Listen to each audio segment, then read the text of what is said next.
Hi friends, एक बार फिर से आप सभी का हार्दिक स्वागत, वंदन, अभिनंदन है दोस्तों।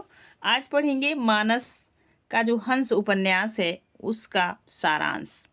तो सबसे पहले आपको बताना चाहेंगे कि मानस का हंस पूरा उपन्यास हमारे चैनल पर अपलोड है, प्लेलिस्ट बनी हुई है, लगभग 10 से 11 वीडियोज हैं। अगर आप पूरा पढ़ना चाहते तो अवश्य पढ़ें।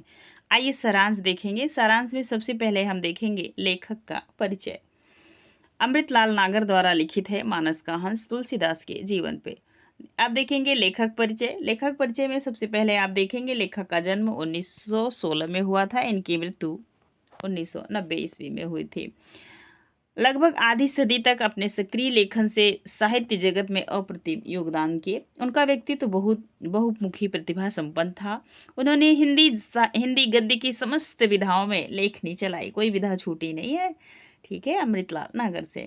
अमृतलाल नागर संवादों के शिल्पी, घरेलू जीवन के कुशल चित्रकार, कथा गठन में माहिर, मनुष्य के अंतर विरोधों को उभार कर उसकी दुर्बलताओं पर करारे व्यंग करने वाले एवं मनुष्य की मुखरता का गंभीरता के साथ मजाक उड़ाने वाले रचनाकार हैं। तो आप समझ सकते हैं, जब मानस का हंस पढ़ेंगे देखेंगे तुलसीदास जी के बारे में कैसे कैसे इन्होंने लिखा है। पढ़िएगा, पूरा चैनल पे पूरा उपन्यास है। आगे देखेंगे निम्न वर्ग, मध्यम वर्ग तथा अभिजात्य वर्ग के विषम परिस्थितियों एवं उनकी संस्कृति की कुशल चित्रकार हैं। उनकी भाषा में उर्दू के शब्दों का सुंदर प्रयोग हुआ है, किंतु उससे हिंदी की स्वाभाविकता में कोई बाधा नहीं पहुंचती। प्रमुख रचनाएं इनकी हैं, ध्यान देंगे, जैसे उपन्यास है बूंद और समुद्र, सुहाग के नूपुर, अमृत और बीस, एकदा, नए मिसरायण, मानस का हंस, नाच्यो बहुत गुचल। ये देखिए खंजर नयन, ये सूरदास के जीवन पे है। और मानस का हंस जिसका सारांश आप पढ़ेंगे। कहानी देख लीजिए इनकी, जो बहुत बार पूछी जाती है। वाटिका है, अवशेष है, एटम बम है, पीपल की परी है, दिल 1000 अफसाने। अब देखेंगे अन्य जो इनकी रचनाएं, जैसे चैतन्य महाप्रभु की जीवनी है, साहित्य और संस्कृति है, निबंध है, ये चकल्लम है, व्यंग है। तो चकल्लम याद कीजिए, ऐसे पूछा जाता है किसकी रचना है। हमारे युग के निर्माता है, सतखंडी, हवेली का मालिक, बाल साहित्य है। अब पूरे पाठ का सारांश देखेंगे और समझने का प्रयास। यदि आपने पूरा उपन्यास नहीं पढ़ा है तो सारांश देखेंगे, यहाँ से भी आपको चीज़ें समझ में आएंगी। ध्यान दीजिए। गोस्वामी जी गोलकुंड के मठ में कृष्ण की आरती उतारते हुए कृष्ण भक्ति का पद गाते हैं। सभी उनके भजन पर मुग्ध हैं। वे कृष्ण भक्ति का महत्व बताते हैं। सभी अवतारों के प्रति श्रद्धा प्रकट करते हैं। वे कहते हैं, पतंग और डोर की तरह अपने इष्ट से संबंध रखो, तभी इष्ट सर्वव्यापी और सर्व सामर्थ्यवान के रूप में प्रकट होगा। एकांत होने पर वे सोचने लगे कि मैंने इष्ट को पाने के लिए सब कुछ किया, फिर भी प्रत्यक्ष दर्शन नहीं हुए।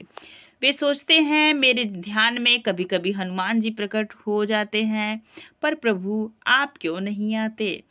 शिष्य ने पूछा, भगवान के लिए क्या क्या व्यंजन बनेंगे। तुलसी ने खिन्न होकर कहा, जो भगवान को रुचता हो वही बनाओ। शिष्य ने खिन्न मन से चला गया। दालान में बैठे तुलसी राधा मुरली धर की मूर्ति निहारने लगे। वे सोचने लगे, हे कृष्ण रूप राम, मेरा मन अभी सधा नहीं था, आपने इस वैभव की भट्ठी में डालकर और तपाना आरंभ कर दिया। मैं अति अधम प्राणी हूँ। दुनिया में मुझे कोई हनुमान, कोई महामुनि और कोई कपटी भी कहता है। एक बार हे प्रभु कह दो कि तुम मेरे हो। विक्रमपुर के राजा आए हैं। यह सुनकर तुलसी की उदासी दूर हो गई। सुनकर वे बाहर आए, पर देहली की चौखट पर पैर रखते ही उत्साह समाप्त हो गया। राजा के साथ रत्नावली भी थी। रत्नावली ने तुलसी की ओर देखा। राजा ने तुलसी को चकित दृष्टि से देखा। उन्होंने राजा से पूछा, आप रत्नावली को क्यों लाए। रत्नावली उनके चरणों में गिर पड़ी। उनकी उंगलियों के स्पर्श से थोड़ी देर के लिए तुलसी राम को भूल गए। उन्होंने शिष्य द्वारा दोनों के रहने की व्यवस्था करवा दी। रत्नावली का सभी आदर किया। रत्नावली ने रसोई में सहायता की। तुलसी को वर्षों पुराना रसोई का स्वाद प्राप्त हुआ। उन्होंने टोडर से राजा भगत का परिचय कराया। और ये पूछा जाता है, भगत पात्र को याद रखिएगा। टोडर से राजा भगत का परिचय कराया और पत्नी के आने की सूचना दी। तुलसी रत्नावली का आमना सामना नहीं हुआ। तुलसी उन्हें देखना चाहते थे पर रत्नावली बचती रही। भोजन के समय अवश्य रत्नावली के हाथ के स्पर्श का अनुभव होता। गंगाराम ने रत्नावली को लाने के लिए पालकी भेज दी। रात में राजा और तुलसीदास धर्म चर्चा करते रहे। दूध आया, उसका स्वाद लिया। तुलसी ने कहा कि एक वह दिन था जब कटोरी भर छाछ नहीं मिलती थी, आज दूध का आनंद आ रहा है।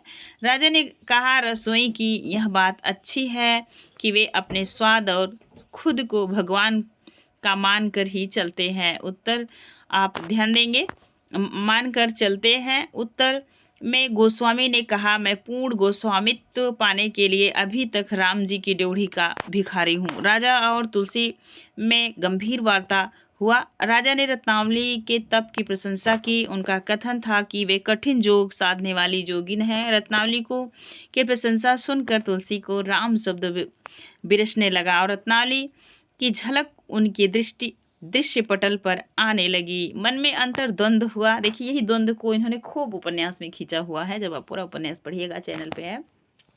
कभी मन रत्नावली की ओर जाता, कभी राम की भक्ति की ओर मुड़ जाता। सीता के बिना राम सुखी नहीं रहे, तुम भी रत्नावली के बिना सुखी नहीं रह सकते। तुलसी का मन थाली के बैगन की तरह लुढ़क रहा था। थाली का बैगन इसमें वो आया है, जो है कि मुहावरा याद रखेंगे। लेखक पर भी उनका ध्यान रत्नावली पर से नहीं हटा। विचार आया कि रत्नावली को रख लूं तो राम जी भी मुझ पर दया कर देंगे। टोडर ने रत्नावली को वहीं रखने के लिए कहा, पर तुलसी ने यह प्रस्ताव ठुकरा दिया। तुलसी ने कहा, कलिकाल में नैतिकता का हास हो चुका है, उसे बचाया नहीं गया तो अनैतिकता बढ़ जाएगी। किंतु सभी ने रत्नावली को मठ में रखने का आग्रह किया। तुलसी ऊपर से रत्नावली को रखने का विरोध करते, पर मन रत्नावली की ओर ही चला जाता। गंगाराम के घर से रत्नावली लौटी। तुलसी ने सरवन को उनकी अच्छी सेवा करने का आदेश दिया। नाथू ठोड़ी बनाता हुआ तुलसी को लोगों की बात सुनाता रहा। तुलसी के मन में उतार चढ़ाव होता रहा। मन जब बहुत बेचैन हुआ तो तुलसी का मन राम जी की ओर चला गया। मन ही मन अपने हृदय का द्वंद्व प्रभु के सम्मुख रखने लगे। आंखों में आंसू आ गए। नाथू ने भी रत्नावली को मठ में रखने को कहा, पर तुलसी ने मना कर दिया।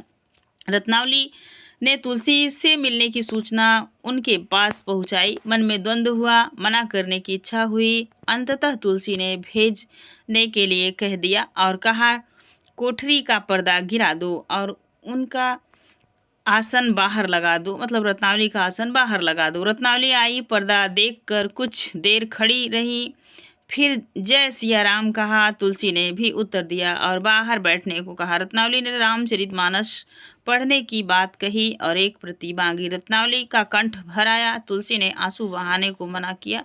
रत्नावली ने जाते हुए एक भिक्षा मांगी कि मेरी मृत्यु से पहले अपना श्रीमुख दिखा देना। तुलसी ने आने का वचन दिया। तो आप जब पूरा पढ़ेंगे ना उपन्यास, तो उसमें अंतिम समय में तुलसीदास पहुंच जाते हैं। वहाँ गांव की बुआ होती हैं और वो ले जाती हैं। बहुत ही रत्नावली की स्थिति बहुत खराब हो जाती है। उसके बाद तुलसी अचानक पहुंचते हैं। तो आप देखेंगे कुछ प्रश्न दिया है यहाँ पे। विरक्त अब फिर से राग के बंधनों में नहीं बंध सकता, तो ये आपका प्रश्न है। तो इसका उत्तर होगा, कथन है तुलसीदास का, अब इस जन्म में हमारा तुम्हारा साथ नहीं हो सकता। तुलसी के इस कथन में व्यंजित भाव है, मतलब यहाँ पे वैराग्य है, उन्होंने वैराग्य धारण कर लिया था। अब कुछ छोटे प्रश्न हैं जिसे आप जान सकते हैं, हो सकता है पूछा जाए। राजा भगत अपने साथ किसको लाए थे? तो राजा भगत अपने साथ तुलसीदास की पत्नी रत्नावली को लेकर आए थे। इस कलिकाल में ऐसा कठिन योग साधने वाली जोगिन मैंने नहीं देखा। पंक्ति में जोगिन शब्द के लिए प्रयुक्त हुआ है, तो यह जो है जोगिन शब्द प्रयुक्त हुआ है रत्नावली के लिए। रत्नावली ने तुलसीदास से किस रचना की प्रति मांगी थी? तो रामचरितमानस की। विदाई के समय भिक्षा के रूप में रत्नावली ने क्या विनती की कि मेरे मरते जब मैं मरने लगूं तो प्लीज हमारे पास आ जाना, श्रीमुख दिखाने की कृपा करना। ठीक ये ऐसे है। और यहाँ पे जैसे केशव, यहाँ दोनों परस्पर विरोधी विशेषताएं हैं। इस तो तुम में कदापि नहीं हो सकती। तुलसी के इस कथन में जो है कि ये है प्रश्न दिया हुआ है। तो यहाँ पे दो लेखक, क्योंकि यहाँ पे देखेंगे केशवदास ने भी लिखा है, तो रामचंद्रिका और तुलसीदास ने लिखा है राम जो है कि, तो ये दोनों की तुलना की जा रही लेखक के बारे में। और सेवक का धर्म कठिन होता है, ये सब दिया हुआ है इसमें प्रश्नोत्तरी। और आप देखेंगे मानस का हंस जो पाठ है, इसमें आप एक चीज़ और देख लीजिएंगे, तो मानस का हंस जो पाठ का मुख्य कथ्य क्या है, तो यहाँ से भी प्रश्न कभी कभी पूछा जाता है, जिसको हम आपके समझ प्रस्तुत करते हैं। इस अंश में तुलसीदास का अंतर्द्वंद तत्कालिक समाज की मन स्थिति तथा रत्नावली की त्यागमयी मति प्रतिमूर्ति का दिग्दर्शन है। तुलसी को राम भक्ति के शिखर पुरुष के रूप में दिखाया गया है। आप जब समीक्षा देखेंगे ना, आचार्य रामचंद्र शुक्ल का, इन्होंने स्थान दिया है तुलसीदास जी को और जयसी जी को। तुलसीदास ने लोक कल्याण के लिए वैराग्य जीवन का अनुसरण किया, मतलब अपने लिए नहीं, लोगों के लिए। नेक्स्ट देखेंगे, मानस का पाठ में राम भक्त तुलसीदास श्री कृष्ण की आरती करते हैं, कृष्ण भक्ति का महत्व बताते हैं। इसका क्या कारण है?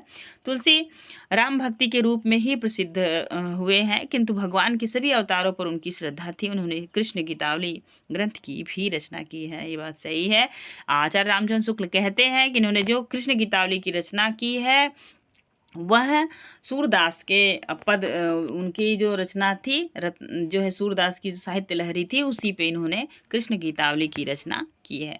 उनका मानना था कि भक्त की भगवान के प्रति जैसी भावना होगी, उसी के अनुसार उसे प्रभु के रूप के दर्शन प्राप्त होंगे।